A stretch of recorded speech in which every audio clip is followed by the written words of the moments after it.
이번에 다룰 출제 테마는 56번째 테마인 착오입니다. 자, A급이죠. 거의 빠지지 않고 나오는 출제 테마다 이렇게 볼 수 있겠고요. 결국 우리 출제자는 뭘 묻고자 한다? 그렇죠. 바로 차이점을 구별할 수 있겠는가 이거죠. 어떤 차이점이죠? 그렇죠. 법률 효과에 있어서의 이 착오라는 거하고 동기의 착오라는 거하고 표시의 착오, 요 세 가지 착오의 법률 효과에 있어서의 차이점을 사례를 통해서 우리 수험생들이 구별할 수 있겠는가? 그걸 출제를 합니다. 자, 착오는 원칙적으로 유효죠. 법률 효과가 확실하게 정해진 유효입니다. 확정적 유효죠. 따라서 취소할 수가 없습니다.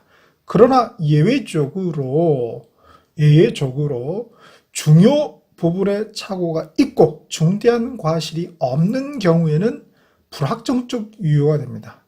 즉 유동적 유효가 돼서 취소를 할 수가 있게 됩니다. 그러나 그 취소는 절대적 취소가 아니라 상대적 취소인 거죠. 자, 동기의 착오도 역시 원칙과 예외적인 측면에서는 같습니다. 뒤에서 살펴보도록 할 것이고요. 그러나 우리 표시의 착오는 딱 하나밖에 없다. 예외가 없다. 확정적 유효가 돼서 취소할 수가 없다는 것이죠. 이건 우리 앞에 법률행위 해석편에서 자연적 해석에서 어표시 무효의 원칙, 거기서 사실은 다뤘던 테마입니다. 자, 또 하나 좀 디테일하게 가자면은 우리 착오의 경우에는 중요 부분의 착오에 해당됐을 경우에 한해서 취소를 할 수가 있죠. 그래서 주어진 사례가 중요 부분 착오에 해당이 되느냐, 해당이 되지 않느냐, 또 그 해당 여부를 구별하는 문제가 나오겠습니다. 자, 그런데 보면은 동기의 착오하고 표시의 착오는 사례 문제로 잘 등장을 합니다. 그러나 의사표시의 착오는 사례보다는 어떤 그 판례의 결론? 그런 측면을 묻는 문제가 많죠. 그럼 좀 쉽겠죠. 자, 그럼 한번 조문으로 한번 살펴볼까요? 우리 착오는 109조죠. 109조. 자, 그래서 한 권 267페이지 맨 밑에 109조부터 해서요. 다음 페이지 268페이지를 한번 펴보시겠습니다. 자, 보니까 거기 109조 1항에 자, 보면은 취소할 수 있다. 이렇게 돼 있죠.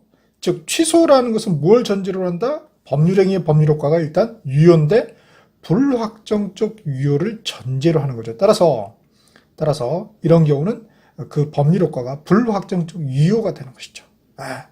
그래서 취소를 할 수가 있는데 상대적 취소를 했죠. 상대적 취소라는 것은 선의의 제3자에게 대항하지 못한다. 그 대항하지 못한다가 무슨 개념이다? 취소의 법률효과. 취소를 하게 되면은 소급해서 애초에 법률행위의 법률효과가 유효했던 게 무효로 되는 것이죠. 무효로, 확정적으로 무효가 됩니다. 요거를 주장하지 못한다. 따라서 선의의 제3자에게 무효를 주장하지 못하니까 선의의 제3자는 자기 권리를 취득한다 못한다? 취득한다라는 것이지요. 자, 그리고 우리 착오의 경우에는 어떤 판례의 결론적인 측면이 잘 나온다고 그랬죠. 자, 한번 볼까요? 핵심에서 착오하고 사기 경합이 인정이 되느냐? 인정이 된다는 거예요. 자, 착오가 일어났는데 그게 상대방의 하필이면 사기 기망, 우리 110조 사기 기망에 의해서 된 거예요. 그런 경우에는 착오니까 당연히 착오의 예외적인 것으로서 취소할 수가 있을 뿐만 아니라 110조 사기에 의한 취소도 할 수가 있죠. 그 둘 중에 의사표시자, 표시자는 마음대로 골라서 하면 된다. 그걸 인정한다는 것입니다. 자, 밑에 또 취소와 해제의 경합이라는 게 있죠. 취소와 해제의 경합. 자, 여기에서 이제 해제권자는 매도인이 되고 취소권자는 매수인이 되는 거죠. 즉, 매수인이 착오로 인해서 착오를 한 그런 경우입니다.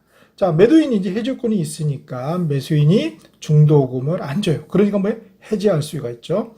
자, 그러면은 해제만 하는 게 아니라 당연히 매도인은 매수인에게 손해배상을 청구하겠죠. 그러면 이 손해배상을 피하기 위해서 이 매수인은 뭐 한다? 만약에 착오를 했는데 그게 불확정적 유효의 법률효과에 그런 착오를 했다. 그러면 뭐예요?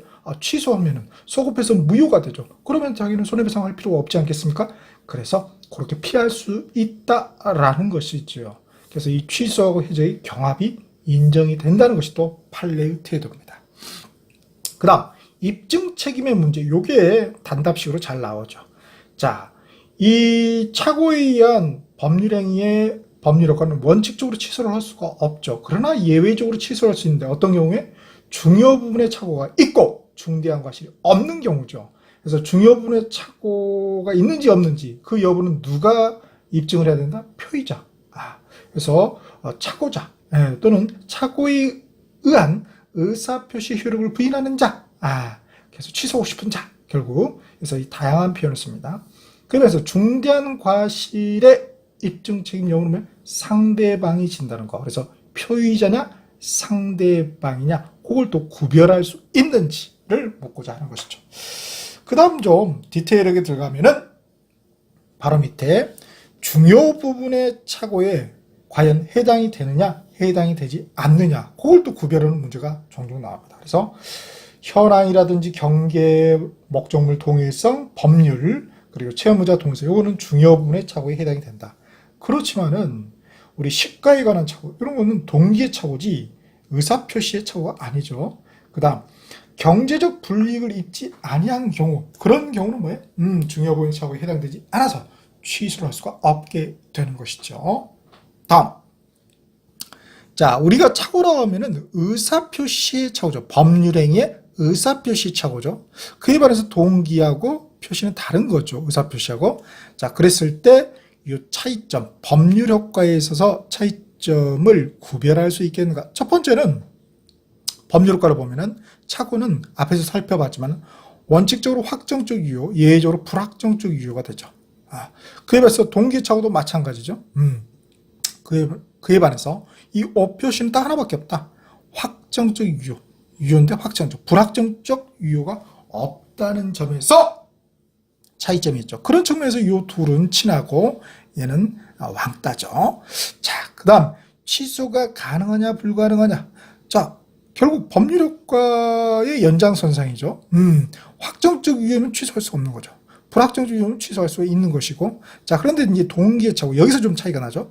취소를 할 수가 있는데 불확정적 유효면은 단 동기의 착오가 표시되거나 상대방이 유도한 그런 경우에 한해서만이라는 단서가 붙는다는 게 바로 착오하고 동기의 착오의 취소에 있어서 차이점이죠. 그걸 또 구별할 수 있겠는가라는 것이죠.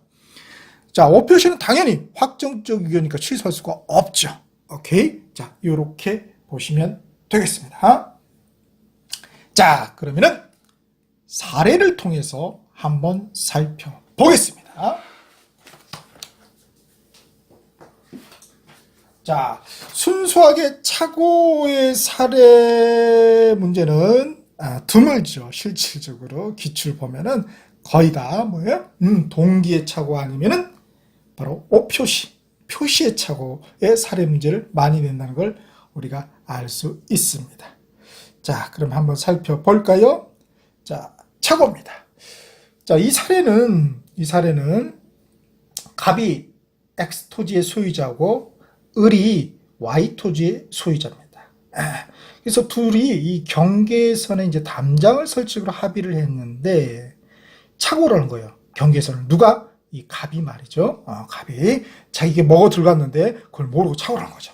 자, 이 경계선, 토지의 경계선은 뭐예요? 중요 부분의 착오에 해당이 되지요. 그리고 얘한테 중대한 과실이 없다면은 그 법률을 불확정적 유효로서 취소할 수가 있게 됩니다. 근데 그 취소가 뭐예요? 상대적 취소죠. 그래서 표의자가 착오자가 상대방에게 취소를 할 수 있죠. 그러면 그 취소의 법률효과 무효는 선의의 제3자에겐 주장할 수 없다. 따라서 선의의 제3자는 자기의 소유권을 취득한다라는 게 이제 가장 핵심적인 내용이 되는 것입니다. 이 상대적이란 말이 그 말이죠.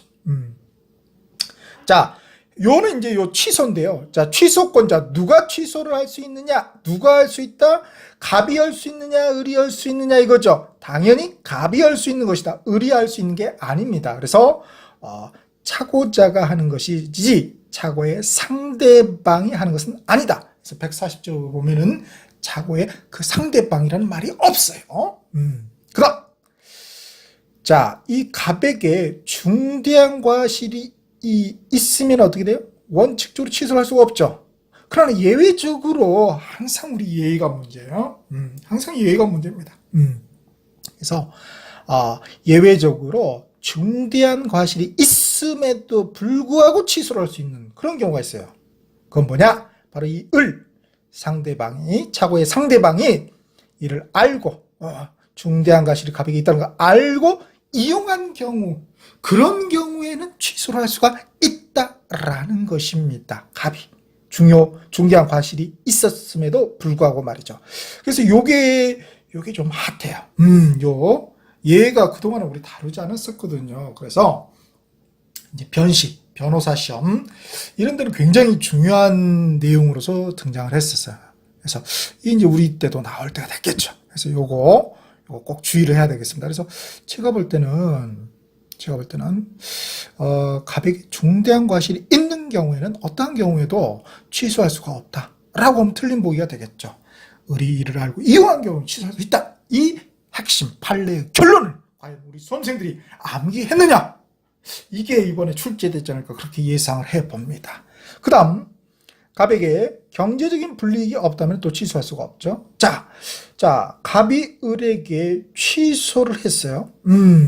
취소를 했어요. 그런 경우에 을은 갑에게 과연 손해배상 청구를 할 수가 있느냐 없느냐 또 구별할 수 있는 문제. 손해배상 청구를 할 수가 없다라는 판례의 결론.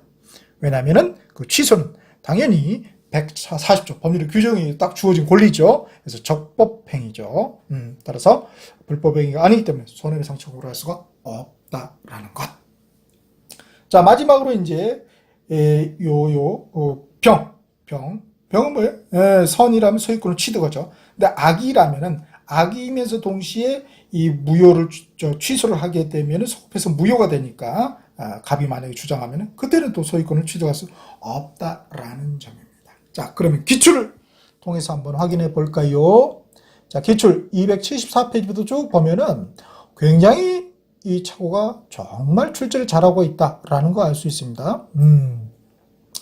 자, 그래서 최근에도 쭉 나오고 있지요. 28회 때도 차고가 나왔습니다.